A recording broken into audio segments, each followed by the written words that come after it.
In this video, I'll show you how to change your GCash address. If you need to update the address linked to your GCash account, GCash says this is done through the Update Account Information feature inside the app. GCash's Help Center specifically includes address as one of the account details you can update. To do it, open the GCash app and log into your account. Then go to Profile and tap your name. After that, tap Update Account Information, then choose Update Your Profile.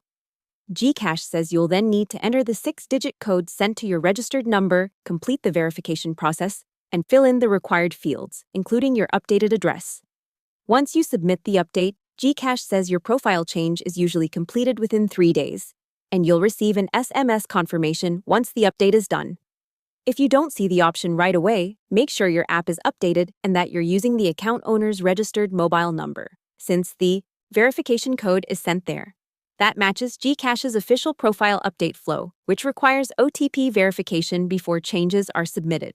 So again, to change your GCash address, open Profile, tap your name, go to Update Account Information, choose Update Your Profile, complete the OTP and verification steps, then enter your new address and submit it.